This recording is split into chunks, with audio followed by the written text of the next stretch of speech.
तो हम लोग पार्ट 2 में 63 से लेकर 106 तक हम लोग ऑब्जेक्टिव पढ़ेंगे। इससे पहले हमने आपको 1 से 62 तक बताए हैं पार्ट 1 में, और इसको आप लोग 1 से 6 तक अगर रट गए तो इस चैप्टर से कोई भी सवाल आपको छूटने वाला नहीं है। बस रटना भी नहीं है, सॉरी, बस इसको देख लीजिएगा ना, तो कंप्लीट इसको देख के याद अपने आप हो जाएगा। तो चलिए, पहला सवाल है 63 नंबर पार्ट 2 का। गोलीय दर्पण का वक्रता केंद्र को किस अक्षर से निरूपित किया जाता है? वक्रता केंद्र को सी से निरूपित किया जाता है। ये 63 का आंसर आपका ए हो जाएगा। अंग्रेजी में बोलते हैं सेंटर ऑफ कर्वेचर, इसीलिए सी से बोलते हैं। अब प्रधान अक्ष को मुख अक्ष भी बोलते हैं, और पोल को ध्रुव बोलते हैं हिंदी में, इसीलिए पी से लिखते हैं। तो आगे हम लोग फोकस को एफ से लिखते हैं, और फोकस दूरी को छोटा एफ से लिखते हैं। आगे हम लोग बताएंगे, आएगा ही। किसी लेंस द्वारा उत्पन्न आवर्धन का एसआई मात्रक क्या होता है? आवर्धन का एसआई मात्रक होता ही नहीं है, ऑप्शन नंबर डी हो जाएगा। मात्रक विहीन होता है, यानी वो संख्या होता है। किसी लेंस की फोकस दूरी धनात्मक होती है। किसी लेंस की फोकस दूरी धनात्मक होती है। उत्तल लेंस का फोकस दूरी धनात्मक होता है, ये पहले भी हमने बताया है। उत्तल लेंस हो या उत्तल दर्पण हो, उसका फोकस दूरी हमेशा क्या होगा? धनात्मक होगा, याद रखिएगा। तो 65 का आंसर आपका बी हो जाएगा। गोलीय दर्पण के ध्रुव तथा वक्रता त्रिज्या से गुजरने वाली सीधी रेखा को क्या बोलेंगे? मुख अक्ष या प्रधान अक्ष, अभी हमने बताया है। तो आपका 66 का आंसर बी हो जाएगा। 67 नंबर, सूर्य के प्रकाश के संकेंद्रण से उत्पन्न ऊष्मा के कारण जल उठता है कागज। लोहा नहीं जलता है, न पत्थर न बालू, कागज जलेगा। ये हमने सवाल पढ़ाए हैं, आप देख सकते हैं प्लेलिस्ट में जाकर। किस दर्पण में हमेशा वस्तु से छोटा प्रतिबिंब बनता है? ये तो उत्तल में होता है, तो आपका ऑप्शन 68 का ए हो जाएगा। 69, टॉर्च एवं वाहनों के अग्रदीपों में किस दर्पण का प्रयोग होता है? अवतल दर्पण का। अग्र मतलब आगे, आगे वाला जो दर्पण लगा रहता है वो अवतल होता है, या साइड वाला कहेगा तो उत्तल होता है, याद रखना है। देखिए साइड वाला आ ही गया। वाहनों के साइड मिरर या साइड में जो दर्पण यूज होता है, आप देखते हैं 2 चक्का के बगल में भी रहता है, या 4 चक्का के साइड में लगा रहता है, वो काहेला लगा रहता है जी? वो पीछे वाले को देखने के लिए, क्योंकि उत्तल दर्पण में मालूम है कि आपका छोटा प्रतिबिंब बनता है, तो दूर का भी उसमें क्या दिखाई देता है? नज़दीक दिखाई देगा। नज़दीक दिखाई देगा तो साइड दे देता है, साइड दे देता है तो दूर ही रहता है, तो उसमें घटना क्या हो जाता है? नहीं हो पाता है। साइड देने के बाद वो निकल जाता है पीछे वाला गाड़ी, नहीं तो दूसरा दर्पण लगाइएगा तो घटना बढ़ जाएगा, आपको साइड करने से पहले ठोक देगा, समझ गए ना? इसीलिए उत्तल दर्पण लगाया जाता है। तो वो ऑप्शन आपका क्या हो जाएगा? सी हो जाएगा, 70 का सी। याद रखिएगा, आगे कहेगा तो अवतल, पीछे साइड कहेगा बगल वाला तो उत्तल। ठीक है ना भाई लोग? चलिए, दर्पण सूत्र क्या होता है हम पहले बताएं, ये वाला, ठीक है ना? बाकी सब गलत है। लेंस सूत्र कहता तो ये वाला होता, इससे पहले ये भी आया था, याद रखते चलिएगा। आपको तो इसी में याद हो जाएगा। 106 आप 106 का 6 वीडियो आप देख लेते हैं तो आपको इसी में याद हो जाएगा। आपको याद दूसरा तरफ से नहीं करना है, यानी कि पार्ट 1 पार्ट 2 वीडियो देख लीजिए कंप्लीट, याद भी दोबारा नहीं करना पड़ेगा। 2 पृष्ठों से घिरे हुए कोई पारदर्शी माध्यम जिसका एक या दोनों पृष्ठ गोलीय हो क्या कहलाता है? तो इस तरह का सवाल हमने बताया था, लेंस होता है, अभी बताया था इससे पहले। उत्तल लेंस को क्या कहते हैं? देखो आ गया सवाल, उत्तल लेंस को क्या कहते हैं? तो उत्तल लेंस को अभिसारी लेंस कहते हैं, और यही उत्तल दर्पण आता तो अब क्या हो जाता? अपसारी हो जाता। कन्फ्यूजन दूर रखिए। उत्तल लेंस को हम लोग क्या बोलते हैं? अभिसारी लेंस, समझ गए ना? उत्तल लेंस को हम लोग क्या कहेंगे? अभिसारी लेंस है। यही उत्तल दर्पण कहता तो क्या हो जाता? अपसारी दर्पण हो जाता। इसलिए कन्फ्यूजन नहीं। अच्छा, उत्तल लेंस को अभिसारी बोलेंगे तो अवतल लेंस को क्या बोलेंगे? अपसारी। ये सब कन्फ्यूजन दूर रहना चाहिए। लेंस के कितने वक्रता केंद्र होते हैं? तो लेंस में आपको पहले भी बताए हैं, 2 होते हैं वक्रता केंद्र, C1 और C2। जैसे देखिए इस तरह का मान लेते हैं, कोई भी लेंस हो, उत्तल हो या अवतल हो, तो इधर C1 है, इधर C2 होता है। तो 2 होता है क्योंकि 2 वक्रीय से बनता है, यानी 2 सर्कल से बनता है। देखो ऐसे बनता है ना जी, तो इसका भी केंद्र और इसका भी केंद्र, तो इस तरह का एगो C1 एगो C2 हो जाएगा। समझ गए ना? चलिए, लेंस के केंद्रीय बिंदु को क्या बोलते हैं? लेंस के केंद्रीय बिंदु को हम लोग क्या बोलते हैं? प्रकाशीय केंद्र।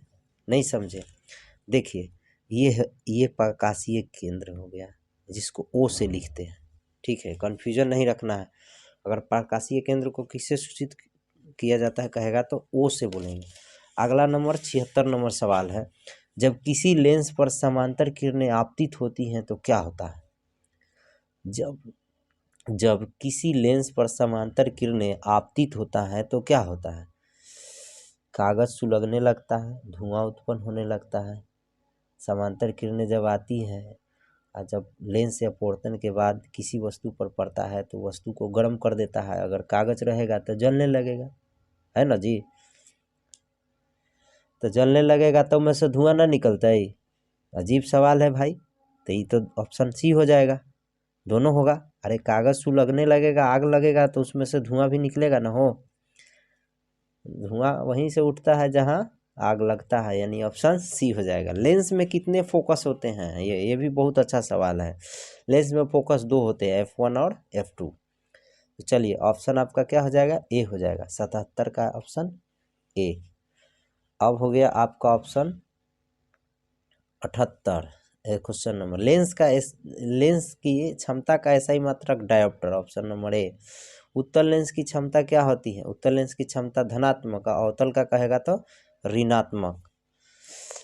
80 नंबर सवाल हो गया, अवतल लेंस की क्षमता ऋणात्मक। देखिए आ ही गया, एकदम कंप्लीट याद हो जाएगा। बस खाली देख ले भाई, मेरे बोर्ड में एक भी सवाल छूटने वाला नहीं है, मैं वादा करके बता रहा हूँ। प्रकाश गमन करता है, सीधी रेखा में करता है, टेढ़ा टेढ़ी थोड़ी ना करेगा। प्रकाश जब भी आएगा तो सीधा ही आएगा और टकराने के बाद वापस सीधा ही जाता है, ये ना कि ऐसे ऐसे टेढ़ टाढ़ होता है।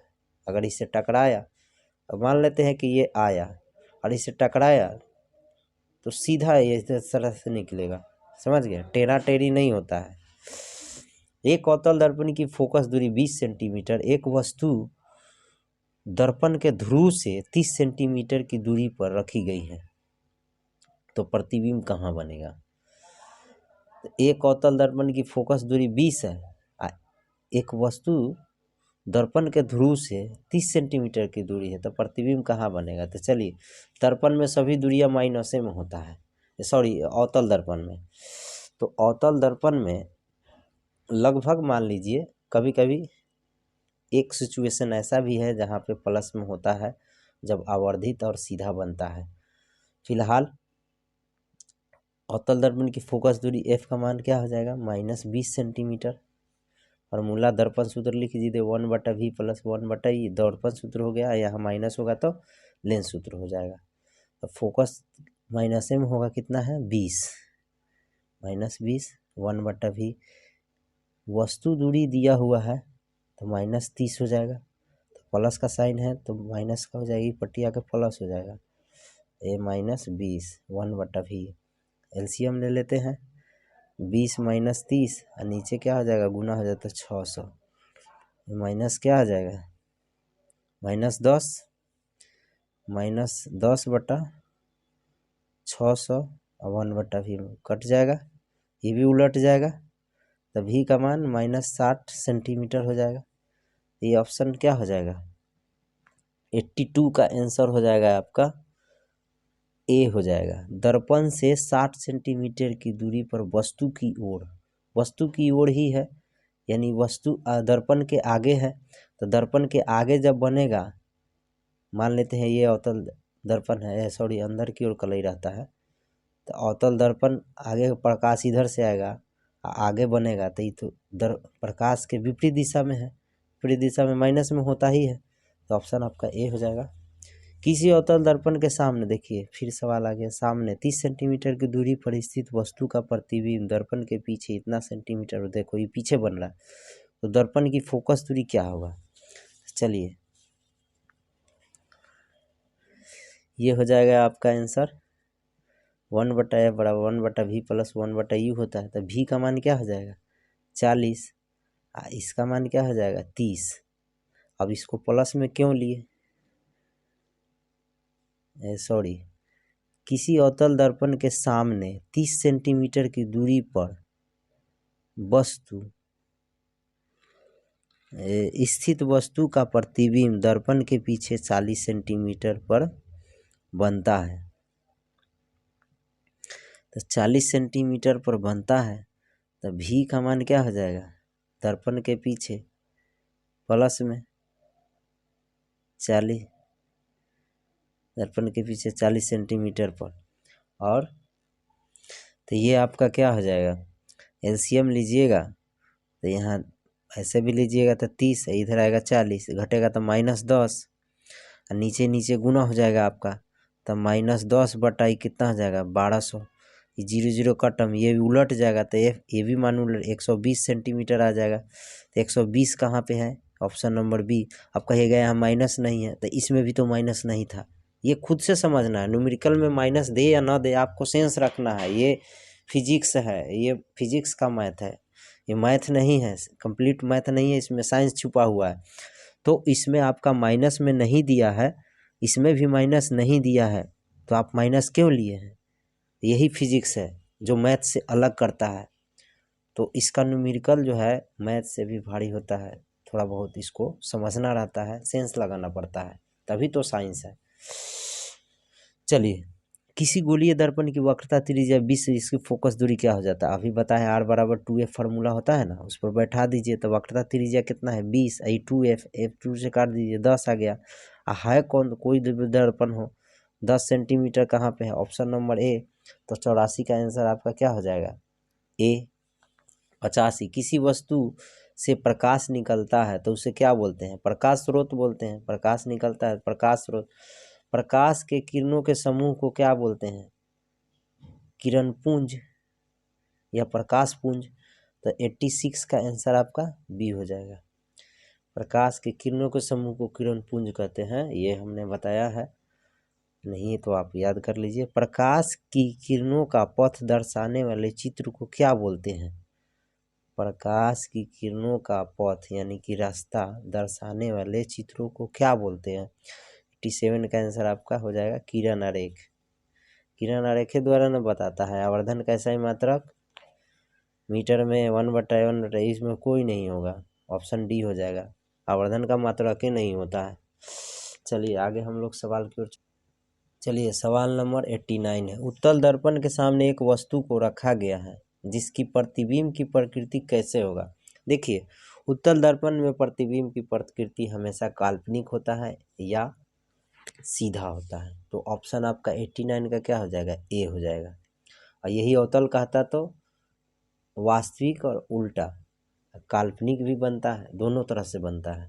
किसी लेंस की क्षमता -2d, इसकी फोकस दूरी क्या हो जाएगा। देखिए ये न्यूमेरिकल से संबंधित है, तो आपको पता है f बराबर 1/p होता है। देखिए न्यूमेरिकल से संबंधित सवाल है, यदि आपको फार्मूला ना याद हो तो इसको छोड़ दीजिए, कोई दिक्कत नहीं है, क्योंकि आपको परीक्षा में सवाल जो बिहार बोर्ड से आता है वो 40 बनाना है, बट आपको 80 को देगा, तो 80 में से 40 को बनाना है, तो आपको ये सब सवाल इस तरह का है, अगर ना याद हो तो छोड़ दीजिए इसको। आप कंप्लीट जो न्यूमेरिकल से अलग हट के है उसको बना लीजिए, वो आसान रहेगा। आसान तो ये भी होता है, बट आपको फार्मूला नहीं याद है तब की बात बोल रहे हैं। चलिए तो ये हो गया आपका -2d। अगर मीटर में हम खोजेंगे तो 1 रहेगा, आइए p का मान 2 है, अगर काटेंगे तो 0 पॉइंट माइनस में रहेगा, 5 मीटर आएगा। अगर सेंटीमीटर की बात करेंगे तो 50 हो जाएगा, माइनस में 50 सेंटीमीटर, 2 से भाग देंगे तो आएगा ना, हो ये तो ऑप्शन में नहीं है, तो ये ऑप्शन में है तो कौन है, ये ऑप्शन नंबर आपका डी है। तो 90 का क्या हो जाएगा आपका डी हो जाएगा। निम्नलिखित में किसका अपवर्तनांक सबसे अधिक होता है? हीरा का। हीरा का अपवर्तनांक सबसे अधिक होता है, याद रखिएगा।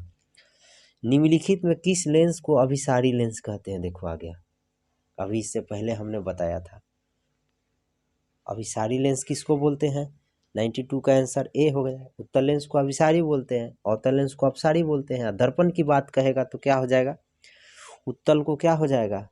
अपसारी दर्पण कहेंगे। उत्तल दर्पण को अपसारी, अवतल दर्पण को अभिसारी। बार बार बता रहे हैं, कंफ्यूजन नहीं। दर्पण के सामने किसी भी दूरी पर स्थित वस्तु का प्रतिबिंब सीधा प्रतिबिंब प्रतीत होता है तो वह दर्पण होता है। क्या हो जाएगा? केवल समतल, केवल अवतल, केवल उत्तल, या तो समतल या तो उत्तल। ये ऑप्शन डी होगा, क्योंकि उत्तल और समतल दोनों में क्या होते हैं?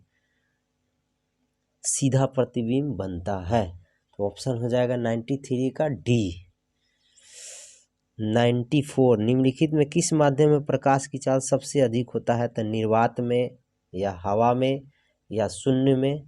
समझ गए ना? ये तीनों एक ही होता है। तो ऑप्शन आपका 94 का डी।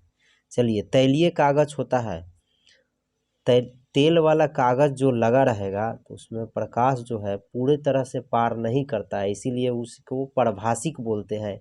इसमें प्रभाषक लिखा है तो ऑप्शन सी हो जाएगा।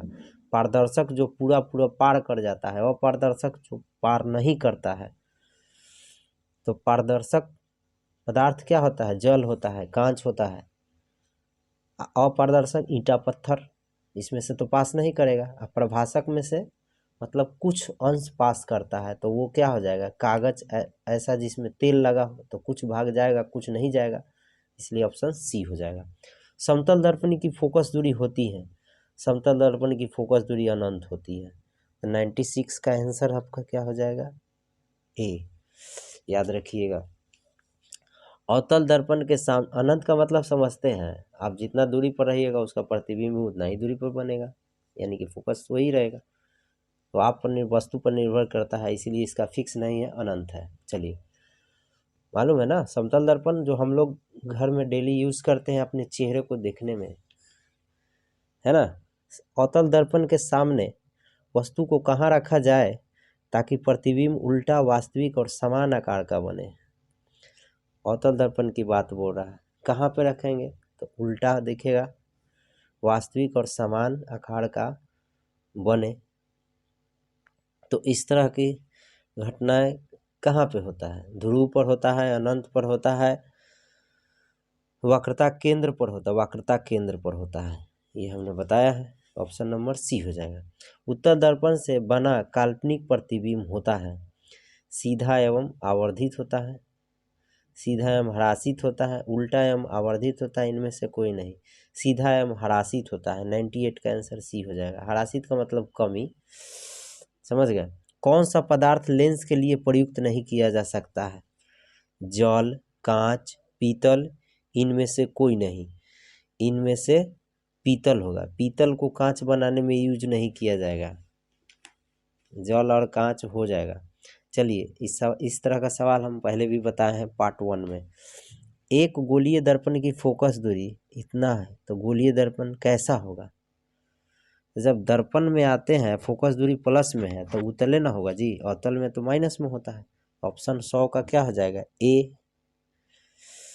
वैसे तो कन्फ्यूजन है क्योंकि इसमें ऑप्शन जो दिया है बल्कि क्लियर है। गोलीय दर्पण की बात करता है तो उत्तल दर्पण में क्या होता है? प्लस में, और समतल दर्पण में भी प्लस में ही होता है, बट समतल दर्पण ऑप्शन में नहीं दिया है, इसीलिए हम लोग ऑप्शन क्या मार सकते हैं? उत्तल मार सकते हैं। अवतल का माइनस में होता है।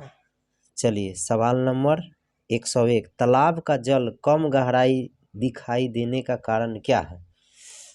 अपवर्तन होगा कि परावर्तन? तो ये तो होगा अपवर्तन, तो ऑप्शन 101 का क्या हो जाएगा? सी।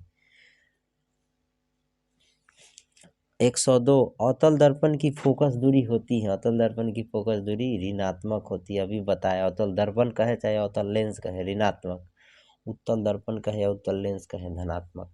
ठीक, चलिए अब आगे सवाल है, 103 किसी अवतल दर्पण की फोकस दूरी f और वक्रता त्रिज्या r, तो संबंध के r बराबर 2fb हो जाएगा। अभी तो बताए थे कि छोटा r से भी लिखते हैं, बड़ा r से भी लिखते हैं, r बराबर 2f होता है। ठीक, आगे ये जो चैप्टर है ये आपको बता देता हूँ, प्रकाश का परावर्तन और अपवर्तन दोनों चैप्टर का हमने ये सवाल आपको कंप्लीट बता दिया। आगे आपको मानव नेत्र और मानव नेत्र वाला बचेगा चैप्टर, उसका बताऊंगा, और उसके बाद फिर हम लोग करंट में चलेंगे। तो इस तरह से आप वीडियो देख लीजिएगा, अगर अच्छा लगे तो अपने दोस्तों को भी शेयर कीजिए, सब्सक्राइब कीजिए, और प्रॉब्लम हो तो कमेंट कीजिए, मैं जवाब उसका ज़रूर दूंगा। चलिए अगला नंबर सवाल है 104। एक पारदर्शी गोलीय कवच की बाहरी त्रिज्या 20 सेंटीमीटर तथा भीतरी त्रिज्या इतना सेंटीमीटर, त्रिज्या आपतित प्रकाश के लिए कैसा व्यवहार करेगा। तो देखिए ये उत्तल लेंस की भांति काम करेगा, प्रिज्म की भांति करेगा, समांतर पट्टिका की भांति, अवतल लेंस की भांति काम करेगा, इसको याद रखिएगा। आगे सवाल है उत्तल लेंस, इस तरह का सवाल आता नहीं है, टेंशन नहीं लेना। उत्तल दर्पण में प्रतिबिंब समझा दूं, अगर कहिएगा तो समझा देंगे, फिर भी कमेंट कीजिएगा, मैं आपको बताऊंगा इस सवाल को पूरा विस्तार से। ये सवाल 12th से है बट दे दिया है क्योंकि 12th में भी आपको लेंस और दर्पण पढ़ना है। उत्तल दर्पण में प्रतिबिंब बनता है, उत्तल दर्पण में दर्पण की बात कहें तो हमेशा आभासी ही बनता है, तो ऑप्शन आपका 105 का बी हो जाएगा। और वही लेंस कहता तो वास्तविक हो जाता है, ठीक है ना। चलिए 105 का आंसर आपका बी हो गया। 106 जो कि अंतिम हो जाएगा, प्रकाशिक माध्यम कितने प्रकार के होते हैं। तो प्रकाशिक माध्यम 3 प्रकार के होते हैं, और ये आपका अंतिम हो गया। उम्मीद करता हूँ कि आपको समझ में आया होगा, और ये वीडियो आपको पार्ट 2 है, पार्ट 1 में भी मैंने आपको इसी तरह समझा कर बताया है, और मैं चाहूँगा कि आपको समझ में आना चाहिए और आया होगा। फिर भी किसी तरह का समस्या हो तो कमेंट कीजिए, मिलते हैं अगले चैप्टर में, तब तक के लिए धन्यवाद।